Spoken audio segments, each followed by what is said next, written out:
Glória a Deus. Voltamos. Deus abençoe a sua vida. Deixa eu ver aqui quem está voltando com a gente.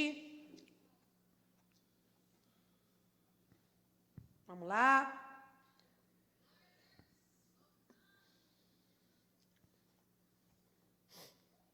Deixa eu ver quem voltou com a gente.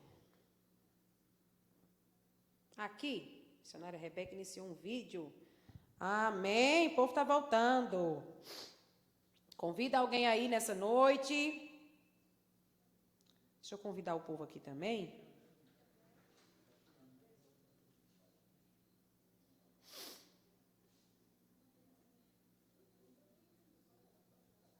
Convida alguém para estar com a gente. O povo está voltando. Jesus é bom, tem cuidado de nós. Enquanto o povo está voltando, eu vou cantar, porque eu quero deixar um tempo para a palavra, tá bom? Vou cantar só enquanto o povo estiver voltando, em nome de Jesus. Convida alguém, tem uma palavra de Deus para os nossos corações nessa noite. Vamos cantar, pastor Wesley? Pastor Wesley vai cantar um hino. Logo após eu vou estar ministrando a palavra em nome de Jesus. Uma palavra do coração de Deus, rompendo os desafios para a reconstrução. O que Jesus vai fazer é muito grande. Muita gente vai ficar impressionada com a reconstrução que Deus vai realizar. Você crê nisso? Então fica com a gente, escuta essa palavra. Tem uma palavra de coragem e de vida para o seu coração nessa noite. Vamos cantar, pastor Wesley? Glória a Deus. Jesus é bom. Deus abençoe aos irmãos que estão com a gente, tá bom?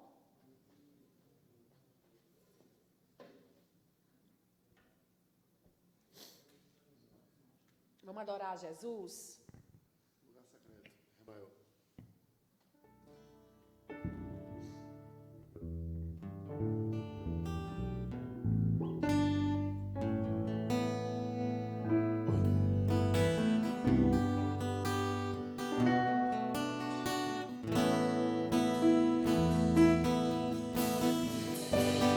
Tu és tudo que eu mais quero.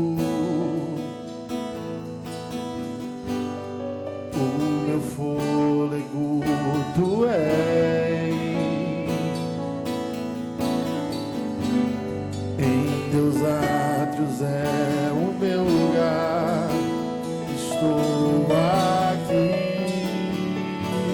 Estou aqui.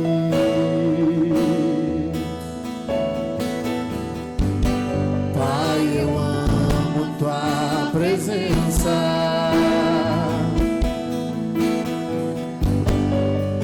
Sorriso, a vida em mim.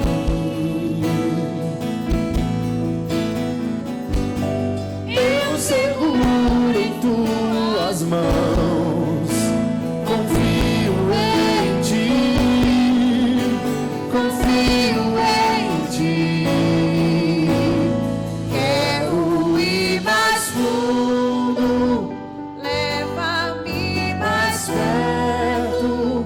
Onde eu te encontro, num lugar secreto, aos teus pés me rendo, pois a tua glória quero ver.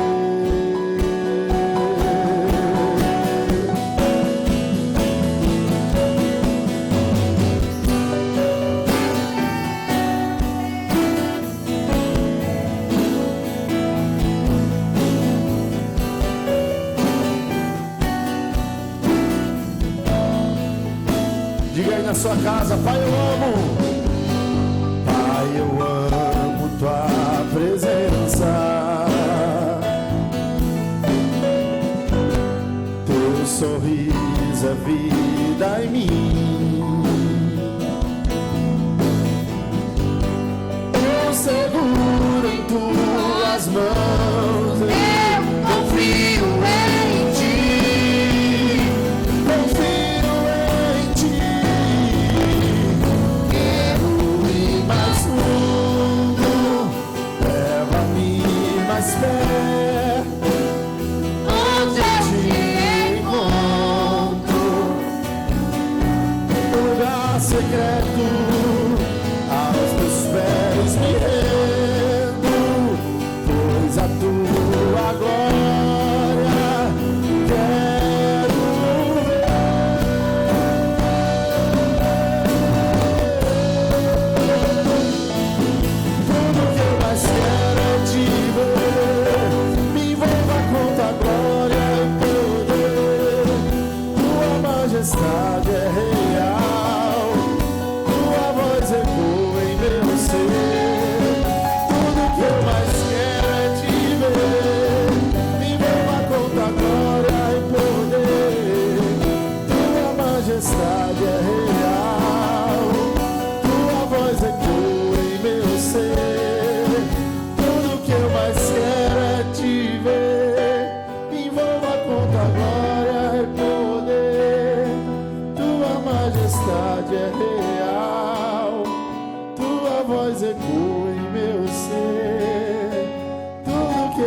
ainda alguém.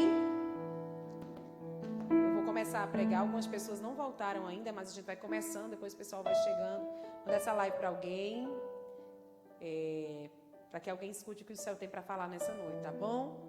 Vou ministrar a palavra. Queria pedir que trouxesse a câmera só mais um pouquinho para cá, para eu ficar mais perto do pessoal, pelo menos me sentir mais perto, não é? Deus abençoe a sua vida, que o Espírito Santo de Deus mantenha as nossas mentes cativas. Só Ele é capaz de trazer a revelação da palavra. Nenhum homem é capaz de por si só, por si mesmo, interpretar a verdade dessa palavra. Só pelo professor supremo, o amigo fiel, que é o Espírito Santo. Então, que esse Espírito Santo, uma vez mais, nos ensine e nos traga a compreensão e a iluminação desta palavra, tá bom? Aí na sua casa, redobre a sua atenção neste momento, para que a gente escute o que é que o céu tem para falar. Eu quero ler nesta noite, no livro de Neemias, capítulo 6. Neemias, capítulo 6, versículo 9. Eu vou falar sobre o livro de Neemias, na verdade, mas eu queria ler este versículo, esse texto como base, tá bom? Neemias capítulo 6, versículo 9. Estavam todos tentando intimidar-nos, pensando: eles serão enfraquecidos e não concluirão a obra. Eu, porém, orei pedindo: fortalece agora as minhas mãos. Amém. Como já falei nesta noite, o tema desta palavra é rompendo os desafios para a reconstrução. E já falei, e vou repetir, falei na outra live, de como nós, todos nós, temos coisas em nossas vidas que precisam ser reconstruídas. Coisas que não são o que um dia já foram. Coisas que precisam ser novamente reedificadas, em qualquer área, em qualquer situação dentro de nós. Alguém pode olhar e dizer assim: eu não tenho isso não, mas se começar a mexer alguma coisa aí dentro, você vai perceber que tem pelo menos uma coisa que precisa se reconstruir. Mas muitas vezes nós até percebemos e não reconstruímos, porque quando nos damos de conta com os grandes desafios que se tem para reconstruir, irmãos, reconstruir é mais difícil do que construir, você há de concordar comigo. Construir uma casa é mais difícil do que fazer reforma em uma. Fazer reforma em uma tem coisas que você não consegue consertar. Dependendo do alicerce, de como essa casa foi edificada, existem algumas coisas que servem como paliativos. Construção é mais fácil do que uma reconstrução. Então, na verdade, a gente sabe muitas vezes que tem coisas das nossas vidas que precisam ser reconstruídas. Relacionamentos, sentimentos, coisas que se perderam, que foram derrubados ao longo da vida, ao longo da história, ao longo das provas. E quando a gente se dá de conta desses desafios, a gente olha e diz assim: não, é desafiador demais, é muita situação, eu vou deixar para lá. Mas nesta noite, em nome de Jesus, eu estou aqui para desafiar você a romper todos os desafios que te impedem de reconstruir, que impedem que esses muros estejam novamente erguidos. E em nome de Jesus, você sairá desta noite, dessa live, com as suas mãos fortalecidas e encorajado a resolver tudo o que precisa ser resolvido, para que a tua Jerusalém viva novamente dias de paz e de segurança em Deus, tá bom? Sempre quando a gente fala sobre o livro de Neemias, é um livro maravilhoso e que nos traz tantos ensinamentos, em especial ensinamentos sobre o contexto de liderança, sobre liderança. O livro de Neemias é algo extraordinário. Quem era Neemias? Neemias não era um profeta, Neemias não era um sacerdote, nós não enxergamos em nenhuma dessas funções no livro de Neemias. Neemias, ele era um homem de Deus, ele era um homem de oração e era um grande líder que tinha estratégias estabelecidas por Deus. Neemias era um líder.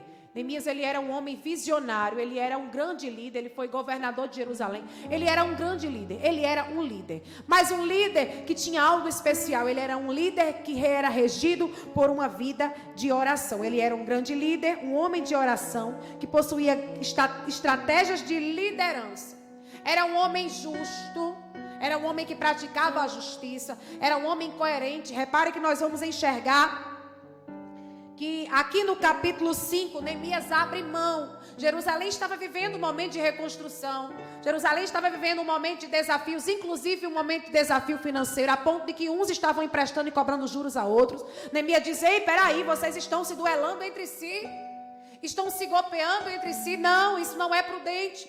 Neemias, como governador, que agora ele tinha se estabelecido como governador, ele tinha direito a privilégios, mas ele abriu mão dos privilégios que ele possuía. Ele diz: eu não quero nenhum banquete real, nem eu, nem os oficiais que me ocupam, eu não quero nada, porque o momento é de crise, o momento é de contenção. E mais na frente eu posso até usufruir de alguma coisa, mas nesse momento o que eu quero me dedicar a Jerusalém é o meu trabalho. Repare na coerência desse homem. Ele estava levando uns a ajudar os outros, mas ele também possui uma atitude de coerência. Um grande líder, ele é coerente. Ele não diz: faça o que eu digo, mas não faça o que eu faço. Ele é capaz de dizer: façam o que eu faço, semelhante ao que eu digo. Eu digo e faço o que digo. Então façam o que eu digo, porque o que eu digo é o que eu faço. Um líder, um grande líder, nós enxergamos em Neemias um grande líder coerente, que tinha um discurso seguro e fazia exatamente aquilo que ele falava. Então, o livro de Neemias, é interessante, irmãos, que o livro de Neemias ele é tão estudado, inclusive, de uma maneira secular, de como grandes empresários, de como grandes estratégias de grandes empresas, de grandes companhias acontecem através das estratégias que Deus deu a Neemias. Repare que até no meio secular, a verdade bíblica é extraída para o sucesso de grandes pessoas e de grandes conquistas. Neemias foi um grande líder que alavancou uma grande conquista que estava parada até então na cidade de Jerusalém. Como foi a história? Você conhece, Jerusalém foi destruída pelo seu próprio pecado, e aproximadamente 70 anos se passaram, e aí quando Babilônia cai, que o Império Medo-Persa assume, nós vamos enxergar isso no livro de Esdras. Agora Ciro libera uma palavra para que quem quisesse voltar e reconstruir aquela terra podia voltar. O cenário, a notícia de Jerusalém era que Jerusalém estava acabada, estava destruída, e agora alguns decidem voltar. Os nomes das famílias estão lá registrados no livro de Esdras, que é um livro fantástico, maravilhoso, que casa com essa história de Neemias. Mas agora o povo volta, e aí começa a reconstrução do templo, depois de grandes desafios, de grandes lutas. Acontece, o templo fica ali reconstruído, mas os muros estão para baixo, os muros que era a proteção da cidade não foram reerguidos, e agora havia uma usurpação sobre Jerusalém tão grande. As nações vizinhas entravam, elas tinham se apossado de Jerusalém de uma maneira tal que os próprios moradores ali de Jerusalém, aquele próprio povo, não estava mais morando ali, eles estavam morando em povoados ao redor, porque eles tinham perdido a posse daquela terra. A falta dos muros, os muros que não significavam só proteção militar, mas também fronteira, mas também aquela proteção de que tudo que tinha era daquele povo que morava ali. Os muros eram muito mais do que uma proteção militar, eles expressavam a dignidade de um povo, de entender que uma terra era dele. Quando os muros eles são colocados abaixo, a nossa dignidade vai abaixo também, porque a gente perde a segurança e a gente perde o entendimento de que aquilo é nosso. Quantas coisas estão perdidas, quantas coisas nós não sabemos mais que é nossa, quantas pessoas olham e perderam muitas vezes a realidade da sua história, porque os muros no meio de uma guerra e no meio de um ataque foram colocados abaixo, e pessoas estão desistindo daquilo que é seu, desistindo de quem são, desistindo do que já viveram, desistindo daquilo que Deus já entregou. Quantas coisas foram se perdendo porque os muros estão abaixo. Mas Neemias entendia que uma reconstrução precisava acontecer. Quem era Neemias? Era o copeiro, era alguém de alta confiança do rei. E aí você conhece a história de Neemias. Eu quero falar dos desafios que ele precisou romper para que a reconstrução acontecesse. O seu irmão, que era um homem extremamente temente a Deus, mais à frente nós enxergamos que ele recebeu um cargo de excelência, porque todos os que trabalhavam com Neemias temiam a Deus. Mas Hanani, ele tinha um temor especial a Deus. E agora esse homem se constrange porque os anos se passam e agora os muros não se levantam, algo não acontece. O povo vivia em uma situação humilhante e deplorável. Jerusalém estava sendo usurpada. Em nome de Jesus, eu quero já começar profetizando nessa noite que toda usurpação que esteja acontecendo na terra que é sua, Deus vai começar a romper e colocar para correr. Quem quer tomar posse posse daquilo que é seu, e por algum momento você foi se esquecendo que a posse é sua, que a casa é sua, que a vida é sua, que a realidade é sua. Em nome de Jesus, eu quero profetizar que esse ciclo vai se encerrar e que Deus vai fortalecer as tuas mãos e você vai reconstruir os muros e vai começar a tomar posse. E esse lugar que hoje é de guerra e de vergonha vai ser lugar de conquista e de paz e de tranquilidade em nome de Jesus. O povo sabia que precisava reconstruir, mas não tinha força. Mas agora Hanani leva a notícia triste de que a cidade de Davi, Jerusalém, de onde Neemias tinha os seus antepassados, ele era dali. Agora ele recebe a notícia que está tudo destruído. Neemias, o texto diz que Neemias passou dias entristecido, orando e jejuando. Neemias ora, apresenta as aflições do povo, apresenta o pecado do povo, e agora ele se coloca em um lugar de contribuinte. Na verdade, ele decide abrir mão. Neemias tinha um bom salário, Neemias ele tinha uma situação muito favorável, aonde ele estava ali no Império Persa, mas agora ele decide abrir mão de tudo para viver uma obra de reconstrução. Primeiro, ele estava indo para uma obra que ele estava ouvindo, mas que ele ia ver era algo totalmente diferente. Você já se viu em situações que uma coisa é o que a gente escuta, e quando a gente entra dentro da situação, é mais sério do que o que a gente ouviu. Era essa a situação que Neemias estava se envolvendo. Mas Neemias era alguém que sabia que se Deus fosse com ele, ele estava orando e jejuando. E em todas as atitudes que Neemias precisava tomar, você enxerga no relato bíblico que sempre a oração estava aliada a qualquer ação de Neemias. Eu preciso lhe dizer, não haja sem orar, mas também quando orar, tome uma atitude e também haja. Se Deus mandar você fazer, não tenha medo. Se Deus te der um direcionamento através da oração, faça o que Deus te mandou. Mas também deixa eu lhe dizer uma coisa, não faça nada sem oração. Neemias, ele era um líder que nos traz uma expressão muito clara sobre a oração e a ação. Não é errado orar e agir.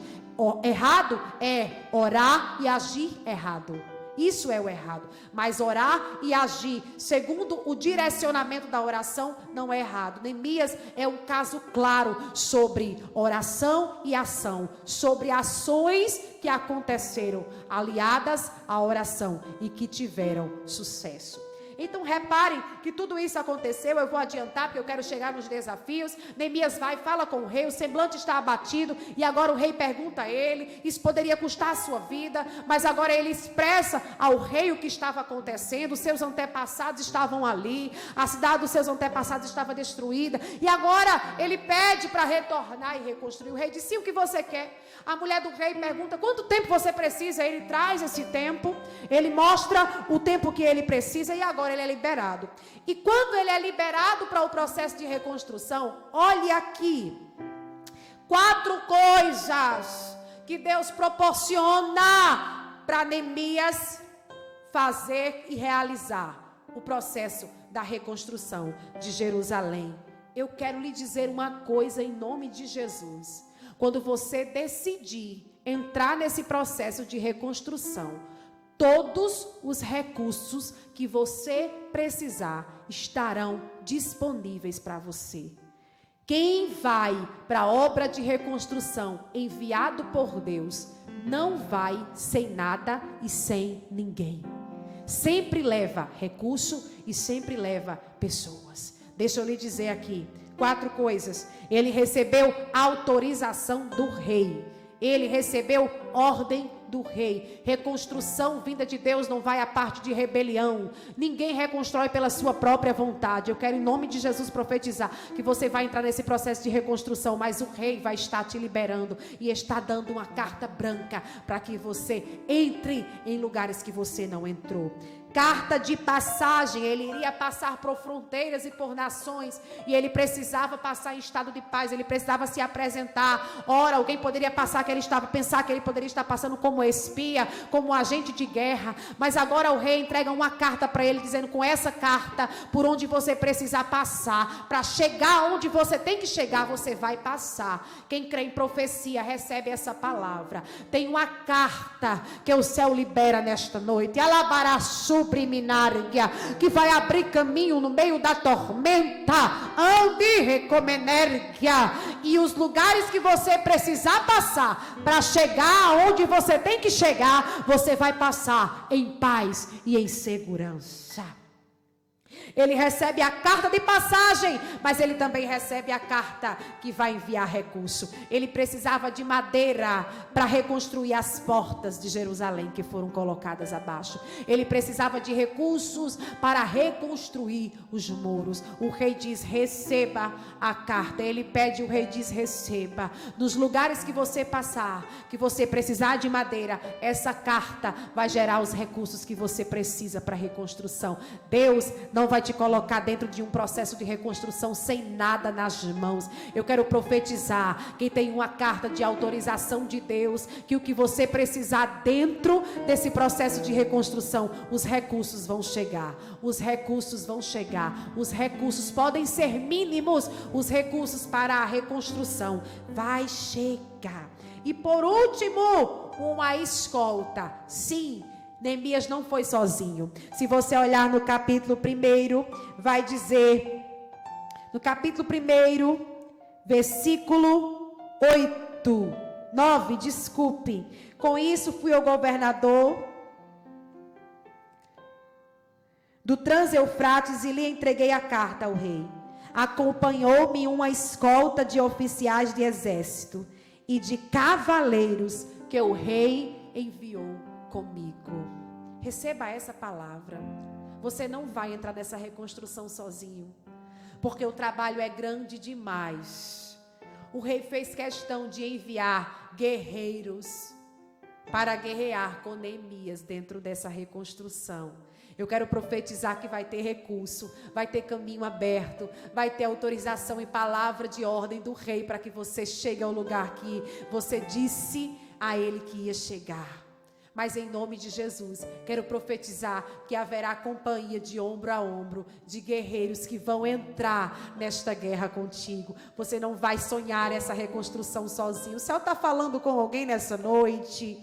Alguém que tem até vergonha de abrir o coração e contar os planos e os projetos. Abre o coração para quem Deus vai te mostrar. Olha aqui, você não vai sonhar esse sonho sozinho. Deus vai colocar alguém dentro dessa reconstrução com você. Alguém que vai confiar e vai acreditar. Vamos lá, tem ordem, tem recurso, tem caminho aberto. Por que não vai dar certo? Eu vou contigo, vai dar certo. Deus vai colocar alguém do seu lado que vai acreditar em você. E Neemias foi. É interessante que por 3 dias Neemias saiu olhando, reconhecendo o território de Jerusalém, observando os lugares e os detalhes. E por 3 dias ele só olhou e não contou nada para ninguém. Porque tem estratégias que Deus dá em silêncio.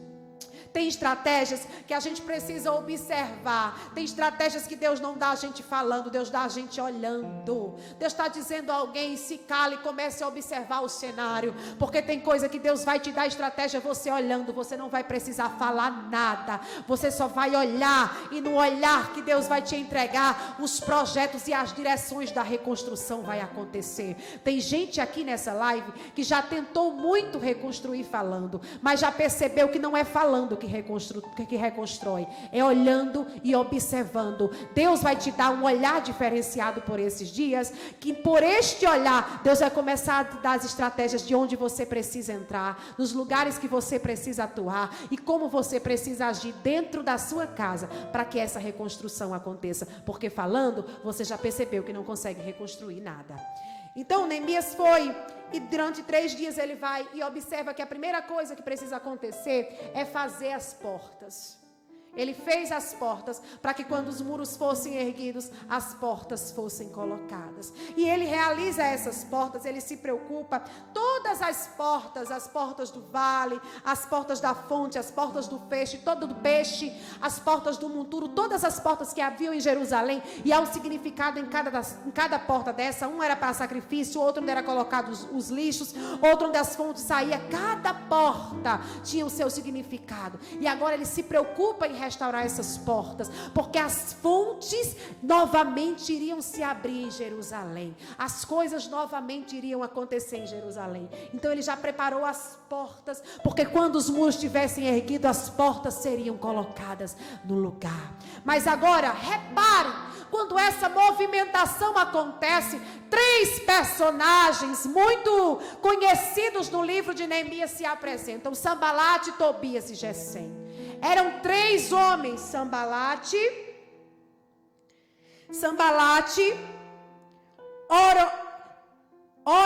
Oranita, Tobias, Amonita, dos Amons, e Gesem, o árabe.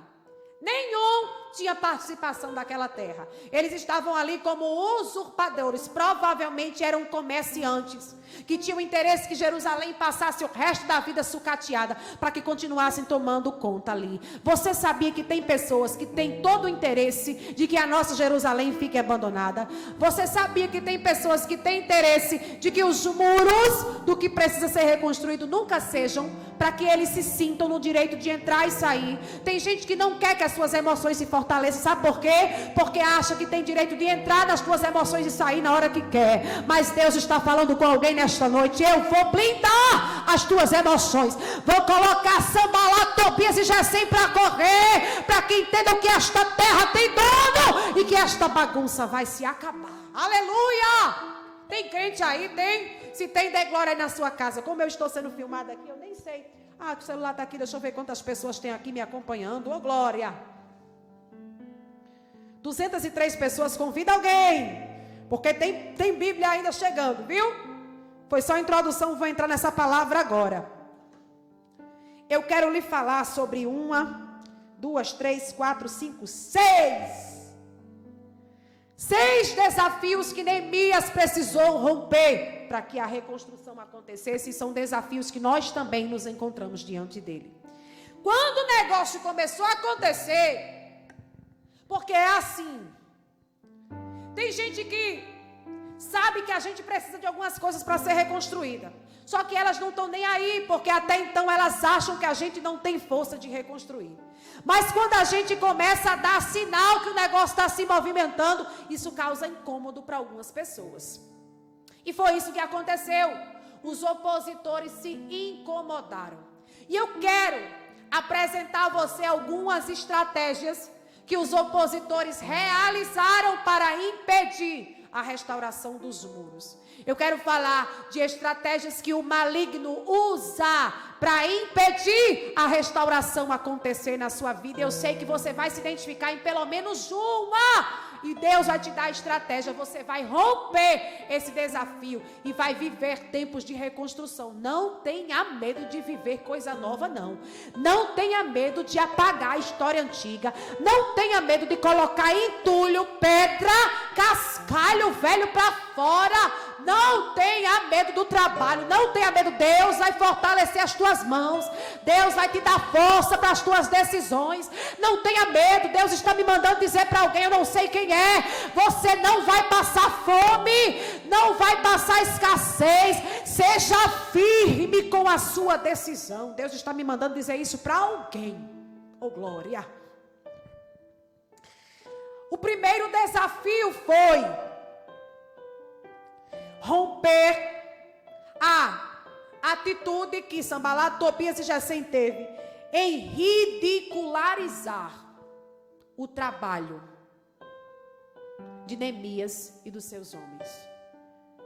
O primeiro desafio que eu quero apresentar a você, que você precisa romper se você estiver passando ou já passou, é romper o desafio de pessoas que tentam ridicularizar os nossos resultados no meio da reconstrução. É interessante observar que aqui no capítulo 4, versículo 1, o texto diz muito claro: eles se reúnem. Eles se reúnem na presença dos seus compatriotas. Irmãos, olha aqui. Quando eu falo Sambalate, Gesem, Tobias e Gesem, eu não estou falando só de 3 homens, não. Sambalate tinha o povo dele, Tobias tinha os seguidores dele, Gesem tinha um deles. Não imagine que só foi 3 não, missionária, mas um monte de gente reconstruindo, só 3, não era só 3 não. Eles tinham aqui, é muito claro, na presença dos seus compatriotas. Tinha gente com eles. E de Samaria, os samaritanos. Uma das estratégias que o diabo usa para que pessoas não consigam se reerguer nem se reconstruir é levantar pessoas para ridicularizar os esforços delas. Eles começaram a ridicularizar. Repare que eles ridicularizaram. O que eles pensam que estão fazendo? Primeiro, eles começaram a ridicularizar a atitude. O que esses frágeis judeus estão fazendo? Segundo, eles buscaram ridicularizar as forças. Será que vão restaurar os muros? Depois começaram a ridicularizar o projeto. Irão oferecer sacrifícios? Ridicularizaram a adoração. Irão terminar a obra do muro em um só dia? Eles ridicularizaram o tempo e os planejamentos. Você sabia que tem gente que tem prazer em ridicularizar pessoas em processo de reconstrução? Sanbalat, Tobias e Gesem, eles não tinham capacidade de construir nada. Era a gente que estava usufruindo da terra dos outros. E por detrás, olhe aqui, eu preciso dizer isso. Por detrás de pessoas que gostam de ridicularizar outras, tem um sentimento de incapacidade, que não tem a coragem de colocar a mão e reconstruir coisas que você está reconstruindo. Por trás dessa pessoa que tenta te ridicularizar, por trás dessa pessoa que tenta fazer desdém de você, tem uma pessoa covarde que não tem coragem de meter a mão e reconstruir muro, a coragem que você está tendo. Por trás de uma pessoa que tenta ridicularizar você por estar reconstruindo a sua casa, por estar tentando reconstruir a sua vida espiritual, por estar tentando reconstruir as suas emoções, por detrás de uma pessoa que tenta fazer desdém de você com outras, tem uma pessoa frouxa que não tem coragem de meter a mão no serviço e abrir mão do velho para viver o novo como você tem. É uma estratégia do maligno e muitas pessoas se paralisam nessa estratégia da ridicularização. Ah, passei vergonha, por favor. Neemias, ele estava tão envolvido no projeto que Deus entregou no coração dele, que ele não teve tempo de amargura, que ele não teve tempo de ficar se justificando, ele não teve tempo de paralisar-se. Não deixe a raiz de amargura gerar no seu coração por causa de alguém que em um lugar, em uma mesa, tentou te ridicularizar pelo teu projeto. Levanta a cabeça, toca o projeto para frente e vai-se embora. Jesus é contigo. A reconstrução é maior do que essa ridicularização que tentaram fazer de você. Tem gente que é sensível demais. Tem gente que se dói com tudo. Se levanta e você é guerreiro. Gente sensível demais. Não consegue finalizar os processos de reconstrução. Eu quero profetizar que você vai encerrar esse processo. Sanbalat, Tobias e Gesem vai se estourar, mas você vai encerrar esse processo, meu irmão, em nome de Jesus. Não se abata. Quando eles ridicularizam, sabe o que é que Neemias faz? Ele ora. Irmãos, isso é lindo demais. Ele apresenta a Deus o desprezo. Ele não discute. Isso é lindo, irmãos. Ele não discute ou tenta provar nada para ninguém. Um sentimento muito forte que nasce no nosso coração, no meu, no seu, no nosso coração, quando nós somos ridicularizados. Sabe o que é? É fazer para provar. E é perigoso quando a gente coloca a mão para fazer para provar. Porque quando a gente coloca a mão para fazer para provar, a gente não espera a mão de Deus, a gente coloca a da gente. E tudo que a gente coloca a mão da gente, para que a gente se exalte e prove alguma coisa para alguém, Deus tira a mão dele. Porque Deus não trabalha para que a gente prove para pessoas. Deus trabalha para que Ele prove quem Ele é na vida de pessoas. Deus não trabalha para que a gente prove nada, irmãos.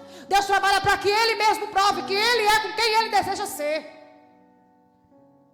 O que me chama a atenção de Neemias é que Neemias orou, Neemias não olhou para o povo e disse: façam para que eles vejam, façam por vocês, façam pelos vossos filhos, façam pelas vossas esposas, façam pelos vossos antepassados. Deus está dizendo para alguém: não faça para provar nada para alguém, faça por você, faça pela sua casa, receba uma injeção de coragem, mas não é para que outro veja, é para que você veja, para que quem está perto de você compreenda, para que a sua família veja que você foi capaz de trabalhar nesse trabalho exaustivo por eles e não por quem fez chacota de você. Não trabalhe para provar nada para ninguém, trabalhe por aqueles que você ama. Aleluia, isso é muito lindo. Uma hora ele se cansa, Neemias diz assim: façam pelas esposas, façam pelos filhos, façam pela geração de vocês. Neemias nunca disse: façam para que eles vejam que vocês podem. Não, façam por quem vocês amam. Aleluia. A segunda coisa que acontece foi a confusão, porque eles perceberam que ridicularizaram e o povo continuou trabalhando, porque o povo estava tão envolvido que o que eles falavam não atingia o trabalho do povo. Eu quero profetizar que há um envolvimento de Deus tão grande sobre este projeto que Ele está lançando no teu coração.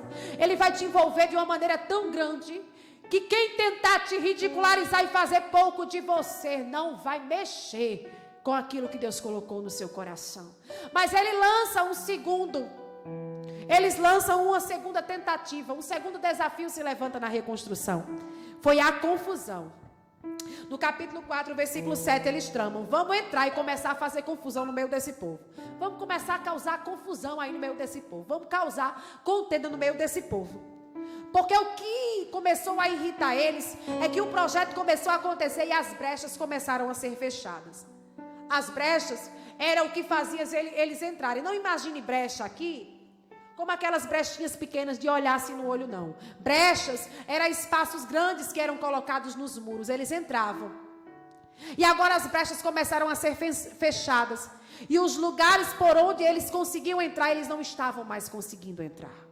Os muros que agora estavam derrubados, e provavelmente alguns dos lugares dos muros ainda tinham algumas partes de muro erguida, e essas brechas aconteciam, elas começaram a ser fechadas. Aonde não tinha muro começou a ser reerguido, e aonde tinha algum muro ali começou a ter brecha fechada, e isso começou a trazer irritação, a ponto dos opositores começarem a lançar semente de confusão. Mas eu quero lhe falar de como Neemias começou a vencer essas confusões. Quantas vezes o adversário lança confusão, semente de confusão tenta se lançar no meio da terra. Quando você está dentro de um processo de reconstrução, parece que todo mundo está irritado com você, parece que todo mundo acorda de mau humor, parece que várias situações acontecem, parece que pessoas chegam perto de você só para causar contenda e embaraçar o trabalho seu e das pessoas que confiam em você, que estão perto de você. Mas Neemias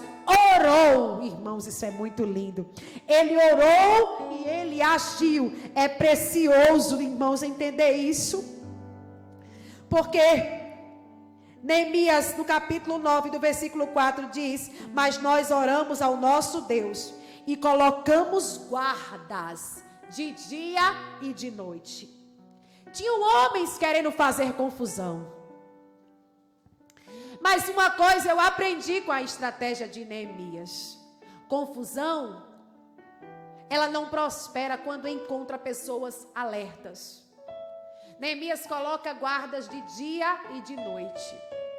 Neemias sabia: se a estratégia é fazer confusão, aqui eles não vão encontrar brecha.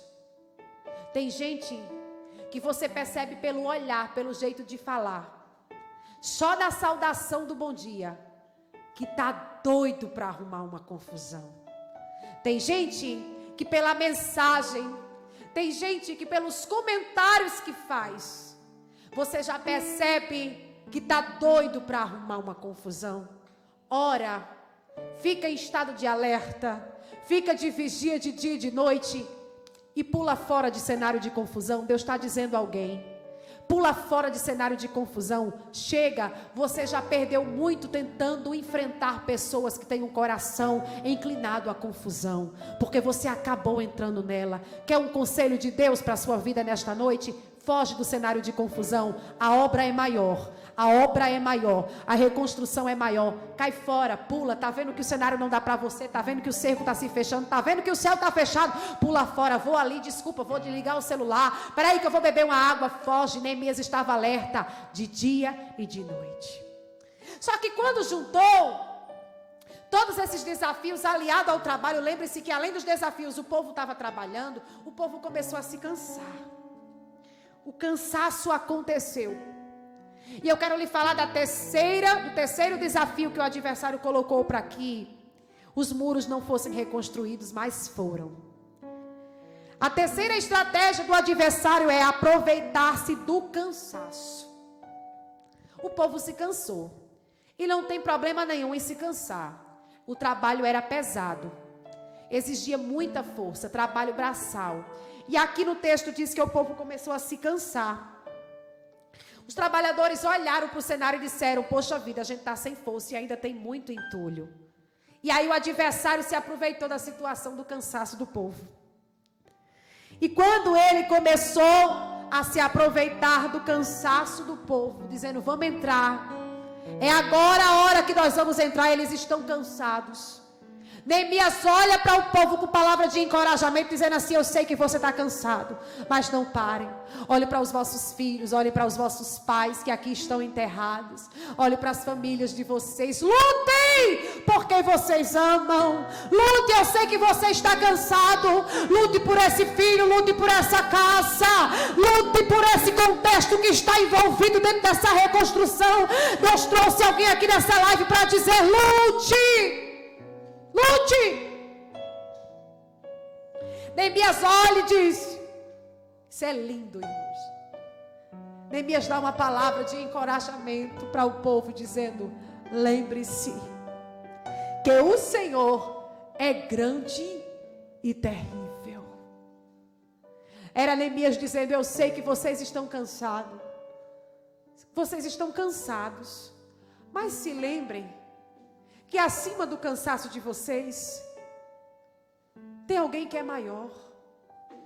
Lembre-se do Deus que é grande e terrível. Lembre-se de quem está com você quando você se cansar. Lembre-se de quem está com você quando as suas mãos se cansarem. Lembre-se, lembre-se.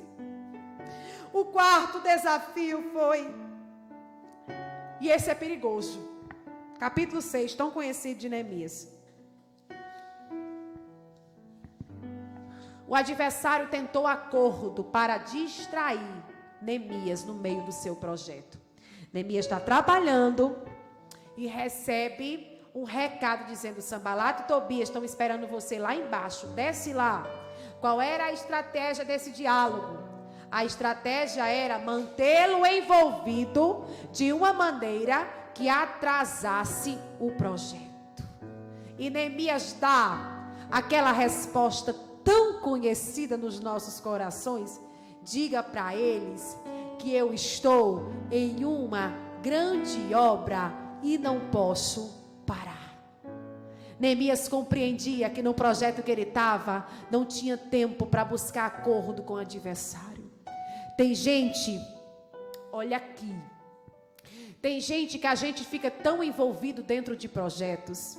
Tem gente que a gente se envolve tanto dentro do projeto que a gente está, que Deus entregou, que tem hora que não dá para parar, para conversar e dar atenção a certos tipos de pessoas.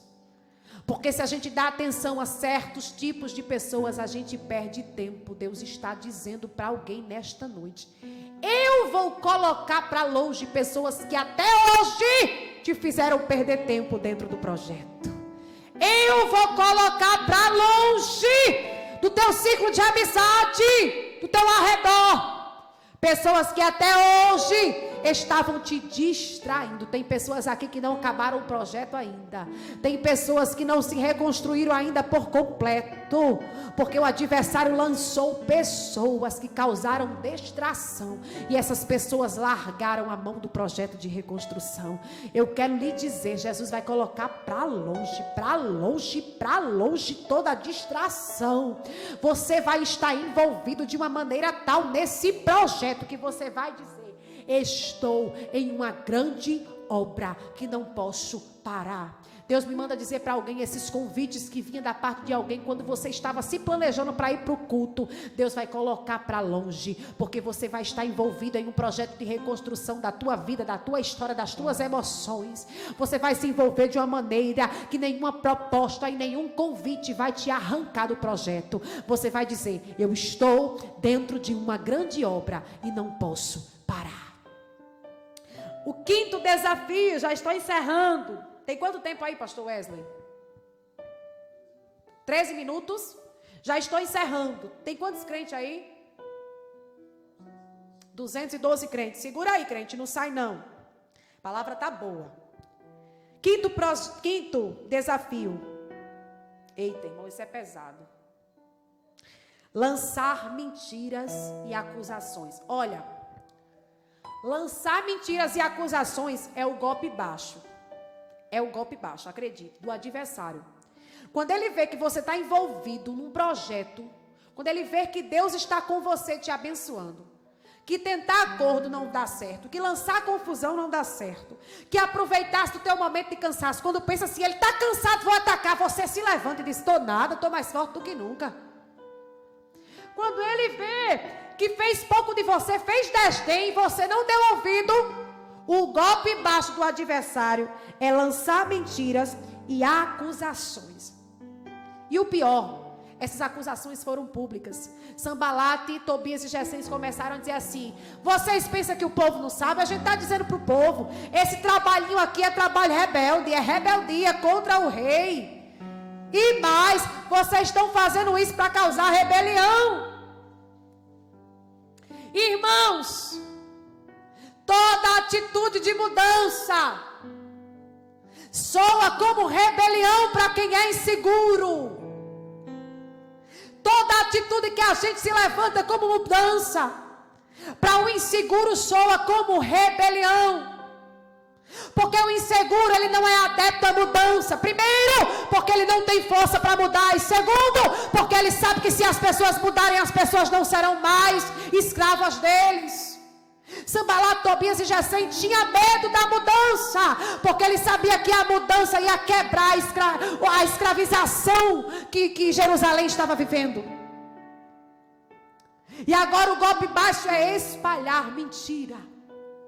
Mas deixa eu lhe dizer uma coisa. Eu não vou dizer todo mundo, porque eu não conheço a vida de todo mundo aqui, mas eu sei que quase todo mundo que está nessa live aqui já passou por esse desafio dentro de um projeto. Já passou por esse desafio desse golpe baixo que é a mentira. Desse golpe baixo que é lançar mentira e acusação. Olha aqui, o diabo vai lançar todo momento setas para dizer que você é quem você não é, para dizer que você fez o que você não fez, para tentar te paralisar e você olhar e dizer assim: o que é que eu estou fazendo com a minha mão nesse negócio? Para te fazer acreditar que você é o que ele está dizendo que você é. Eu quero lhe dizer duas verdades nesta noite. Você não é quem Sanbalate, Tobias e Gesem está dizendo que você é. Você não é quem eles estão dizendo que você é. Eu quero lhe dizer, você não é quem eles estão dizendo que você é. E a segunda verdade dentro deste desafio que eu quero dizer para você é que essas acusações, elas serão incapazes de fazer você parar no projeto que Deus colocou no seu coração. Eu quero, em nome de Jesus, profetizar que uma blindagem está sendo colocada na tua mente e nos teus ouvidos. Em nome de Jesus, que essas mentiras que o adversário está lançando, essas acusações, elas não prosperarão. Deus vai te dar estrutura de ouvir coisas que estão falando ao seu respeito, de ouvir coisas que estão dizendo ao seu respeito, e ainda assim você continuar produzindo. Passou esse tempo que palavra que o povo levava para você te fazia chorar e paralisar, ficava 3 dias sem reagir, 3 dias sem conseguir se levantar. Eu quero profetizar que esse tempo passou, você vai se levantar sim. E por último, esse é tão terrível como as mentiras e as acusações. Na verdade, eu acho que esse dói mais. Que são as tramas e as traições. Neemias passou por traição. Capítulo 6, versículo 10. Um dia fui à casa de Semaías, filho de Delaías, neto de Metabel, que estava trancado, portas adentro. Ele disse: vamos encontrar-nos na casa de Deus, no templo, a portas fechadas, pois estão querendo matá-lo. Eles virão esta noite.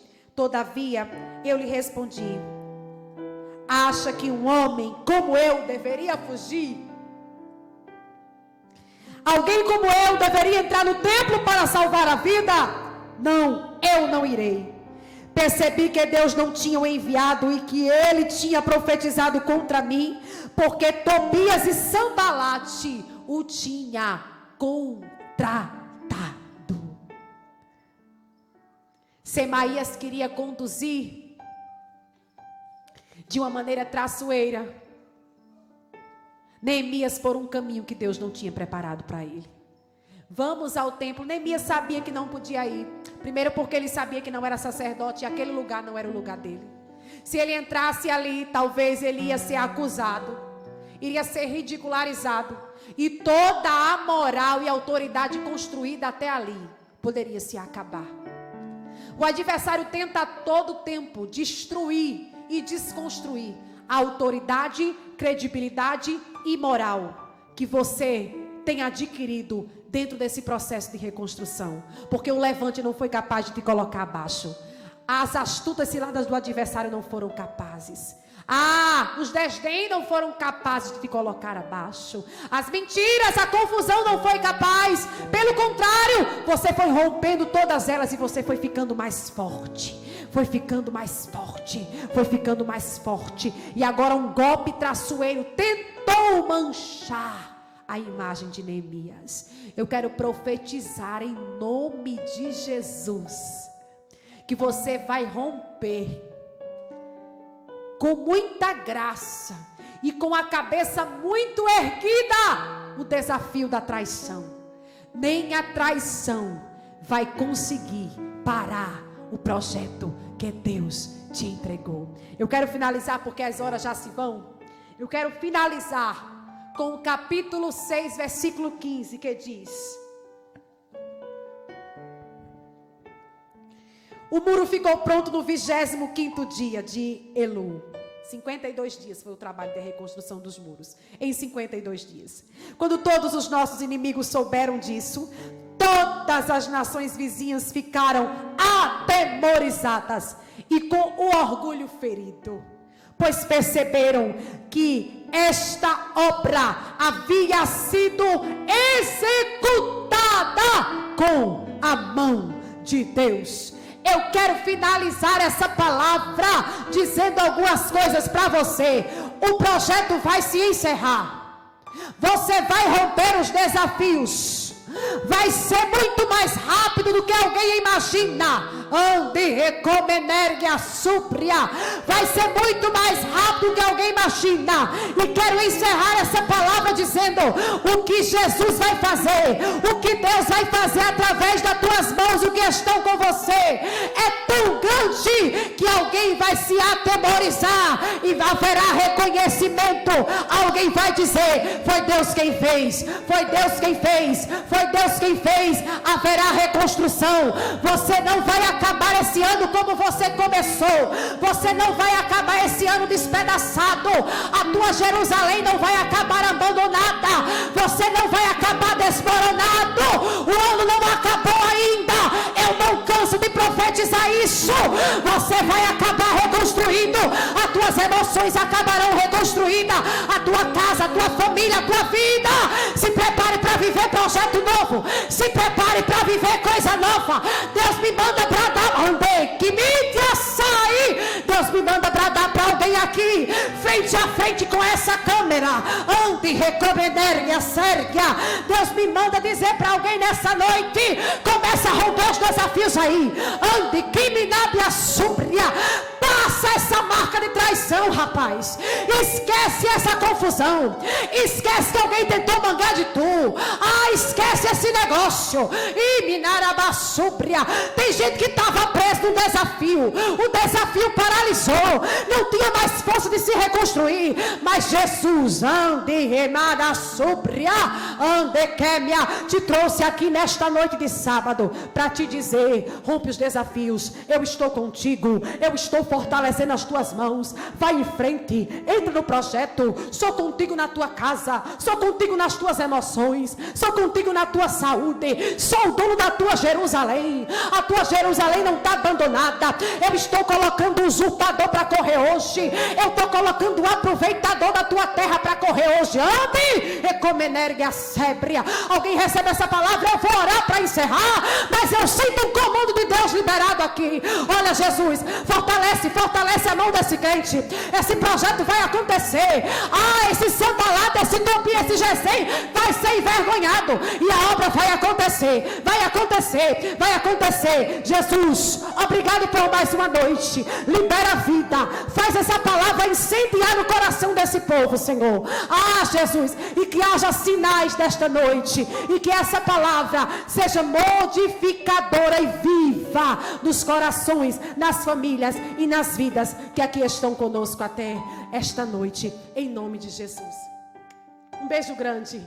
Deus abençoe a sua vida, a sua casa. Muito obrigado a você que ficou conosco até aqui. Muito obrigado. Que Jesus te abençoe. Segunda-feira nós estamos juntos às 21 horas no nosso Instagram, em nome de Jesus. Amém? Amanhã tem culto aqui na IBN Jardim Veneza. Você que deseja, se tem culto mais cedo na sua igreja, você não está assistindo nenhuma live, IBN Jardim Veneza no YouTube, você pode estar cultuando conosco em nome de Jesus às 19 horas, tá bom? Um beijo grande, Deus te abençoe em nome de Jesus.